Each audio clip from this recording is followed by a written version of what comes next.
Olá, galera do sétimo ano, sejam bem-vindos a mais uma aula de História e o conteúdo de hoje será sobre a América Portuguesa. Bom, lá no início da pandemia, das nossas aulas remotas, eu falei um pouco para vocês sobre o processo das expedições marítimas de Portugal.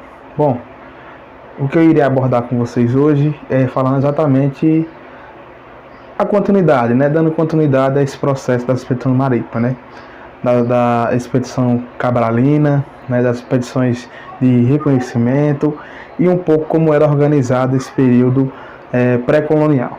A história do Brasil ela é dividida no período pré-colonial, no período colonial, no período do Império e no período da República.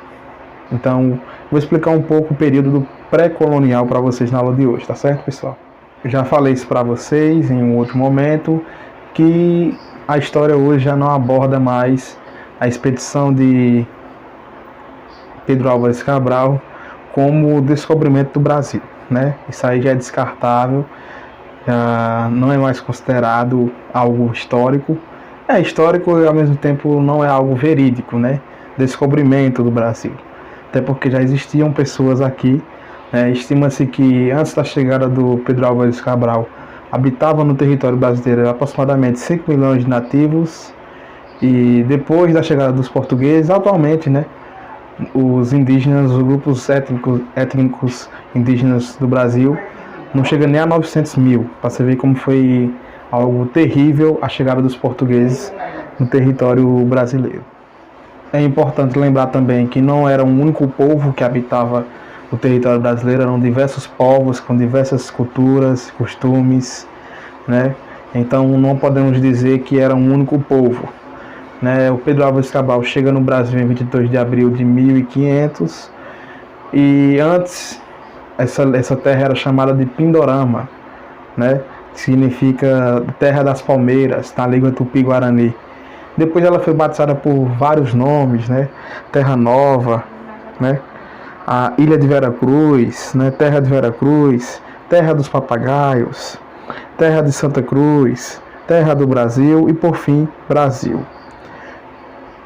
Obviamente que o Brasil ganhou esse nome devido à madeira pau-brasil, Já expliquei isso também em um outro momento para vocês. Então, exatamente por causa dessa madeira que o Brasil ganhou o nome de Brasil. Então, são vários nomes que que a nossa terra vai ser batizada e que vai terminar sendo o Brasil. Uma coisa que é bastante interessante é exatamente o primeiro encontro entre os nativos e os colonizadores, os portugueses, Segundo Pero Vaz de Caminha, foi um encontro de fascínio e cordialidade, Os povos ficaram espantados, Tanto os portugueses como os indígenas ficaram espantados com a chegada do diferente, Os indígenas por encontrar pessoas com tonalidade de pele diferente e com vestimentas diferentes, e os portugueses a mesma coisa, Até porque os indígenas não usavam muitas roupas, E é um espanto, na verdade, É uma aproximação de espanto. Mas segundo o Pero Vaz de Caminha, os primeiros contatos foi de amizade, mas sabemos que não foi muito bem assim, viu, pessoal? Então vocês viram o olhar dos portugueses em relação aos indígenas, que foi, segundo eles contavam a história que foi uma relação de contato, os primeiros contatos, uma relação de amizade, na verdade. Os primeiros contatos foi uma relação de amizade, só que não foi bem assim, gente. Até porque a coroa, a monarquia portuguesa, ela considerava a terra brasileira uma terra primitiva, desconsiderando exatamente toda a história, a cultura, a religiosidade, os costumes dos povos que habitavam a nossa terra. Ou seja, já dando uma justificativa para uma invasão. Então, no início, entre 1500 a 1525 aproximadamente, a monarquia portuguesa não tinha tanta vontade de colonizar essa nova terra descoberta, porque ali no litoral brasileiro não foi encontrado nenhum metal precioso. Não foi encontrado metal, não foi encontrado ouro, coisas que viessem gerar lucro à coroa portuguesa. Então, nesse momento, é um momento muito de esquecimento. Até porque o Vasco da Gama conseguiu a rota para o Oriente em 1492, e essa rota para o Oriente estava gerando mais lucro para a coroa portuguesa. Então ela não via nesse início essa aproximação a todo custo com a colônia brasileira, né? Nos primeiros momentos era mais de reconhecimento, né? Extração da madeira, né? Do pau-brasil, né? A destruição da Mata Atlântica. Praticamente os portugueses destruíram a Mata Atlântica. Enfim, é basicamente isso, os primeiros contatos. Eu falei anteriormente, gente, que o Vasco da Gama descobriu a rota para o Oriente em 1492. Não, corrigindo, foi em 1498, tá certo? Então, as primeiras expedições de reconhecimento aqui no Brasil foi exatamente a de Gaspar de Lemos, né? E a do Gonçalo Coelho, que foi em 1501 a 1503. Né? Nessas expedições também tivemos a presença do Américo Vespúcio, né? O cara também que era mais esse reconhecimento geográfico, né? De limitar as áreas brasileiras. E foi exatamente em homenagem ao Américo Vespúcio, né? Que o nosso continente ganhou esse nome, América, né, pessoal? Apesar, né, de aqui na terra brasileira, até esse momento, na terra Brasil, até esse momento não ter sido encontrado nenhum metal precioso, né, ainda gerava cobiça de outros países europeus. A França, por exemplo, estava vindo aqui no Brasil, roubava madeira e vendia na Europa, né? Mesmo a terra sendo brasileira, a França fazia isso. Então, a questão da madeira gerava também um pouco de lucro também para os países na Europa, gerava lucro. Apesar de não ter encontrado metais preciosos, ouro, né? Enfim, ganhavam muito dinheiro com a extração das madeiras, principalmente com o pau-brasil. Então, Portugal, com medo de perder suas terras, começa, né, a enviar algumas pessoas para fazer para realizar a segurança das terras no litoral, né? Então é nesse momento que surgem as feitorias. As feitorias é exatamente o lugar onde os portugueses armazenavam as madeiras, os produtos recolhidos aqui no Brasil, e lá nesse lugar era um lugar bem fortificado, né, com várias pessoas cuidando. Então as feitorias são o primeiro sistema de povoamento aqui no Brasil, né? São das feitorias que vão surgir as vilas, das vilas vão surgir as cidades. Então as feitorias são os lugares, né, de armazenamento dos produtos, né, extraídos da colônia e era depois comercializada com a metrópole, no caso Portugal. Uma coisa também que foi bastante comum nesse período foi a questão do arrendamento. O que era isso? A coroa, né, arrendava terras para famílias, para homens, né, famílias, enfim, homens, famílias, para essas famílias extraírem a madeira e em troca, né, eles pagariam 20% à coroa. Eles teriam o direito de comercializar também, né, e pagariam 20% e outros impostos à coroa. Em troca, eles deveriam extrair a madeira e construir fortificações. Então é desses arrendamentos que vão surgir várias e várias vilas e depois cidades. Então vocês estão entendendo, né, pessoal? Estou falando como foi que se deu início o processo da povoação aqui no Brasil. Primeiramente foram as feitorias, depois foi o arrendamento, né? A coroa já dava um pedaço de terra a determinada família e eles teriam o direito de explorar a madeira e também pagar imposto à coroa. Então isso aí está explicado para vocês, né?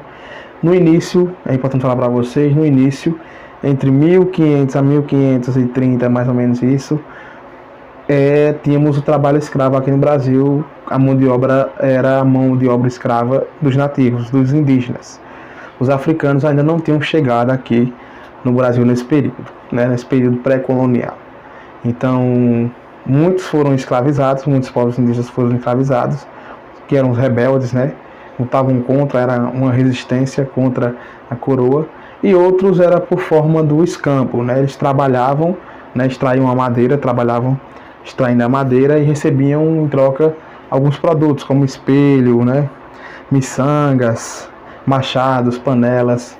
Então isso não aconteceu com todos os povos indígenas, né? É importante falar sobre isso, né? Porque muitos falam que não, o trabalho era por forma de escampo, né? Eles trabalhavam, mas ganhavam algo em troca. Não foi com todos os povos indígenas, entendeu? Isso ocorreu, mas ocorreu com muito pouco. Na verdade, a maioria do que realmente ocorreu aqui foi exatamente a utilização da mão de obra escrava, né? Os indígenas no princípio foram escravizados, eles foram escravizados. Então vocês podem ver que nesse primeiro momento a principal fonte de lucro para a coroa portuguesa era o desmatamento da Mata Atlântica, né? A exploração das madeiras nativas no Brasil. A mais comum, o pau-brasil.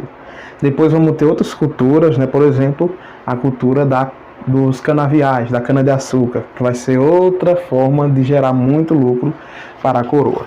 Então, as razões para a colonização, para a gente encerrar, né, para não ficar um vídeo muito longo. Primeiramente, eu falei uma das razões, que foi exatamente por as invasões de outros países, né, de outras nações ao Brasil, ao território brasileiro. Então, isso é uma das razões. Pode ser que não tenha no livro, mas realmente é uma das razões. Que foi exatamente isso que fez com que os portugueses viessem de fato colonizar o Brasil. Bom, a primeira expedição de colonização ela vai ocorrer em 1530, né, com Martim Afonso de Souza. Se eu não me engano, eu falei nele também em outros vídeos aí. Bom, vou deixar o vídeo aí na descrição, tá certo, pessoal? Foi 400 tripulantes e eles vão para a feitoria de Cabo Frio e Canéia. Então eles vão em busca de metais preciosos, até porque nesse período na América Espanhola foi encontrado metais preciosos, ouro, né, a prata, tudo isso foi encontrado. Então os brasileiros falaram, não, se a gente for mais para dentro do Brasil, acho que a gente vai encontrar ouro. E de fato vão encontrar depois, né, pessoal? Então, em 1532, os 400 tripulantes, né, os 400 colonos, que já haviam percorrido basicamente toda o litoral brasileiro, né, expulsando os franceses, chegam, né, no território onde hoje é o Rio de Janeiro, mais ou menos, e fundam a vila de São Vicente. Lá eles trazem as primeiras cabeças de gado vindas da Europa e começam o processo do plantio da cana-de-açúcar. Então, pessoal, essa foi a nossa aula de hoje. Vocês podem perguntar, professor, mas o senhor não falou isso, o senhor não falou aquilo, no livro está falando isso. Gente, eu estou falando o que é mais importante para vocês e o que é que vocês precisam entender sobre o conteúdo. Porque no livro eles dão uma base e o professor passa o que é realmente importante. Então é isso. Se eu não explicar alguma coisa, desconsidere, né? Mas é importante que vocês leiam o conteúdo para ficar mais, né, centrado na cabeça de vocês. Então essa foi a nossa aula de hoje, espero que vocês tenham gostado. Vocês vão responder a parada obrigatória da página 50, 51, 52. 50, 51 e 52, tá certo, pessoal? Qualquer dúvida, entre em contato comigo que eu irei responder vocês. Um abraço e até a próxima semana.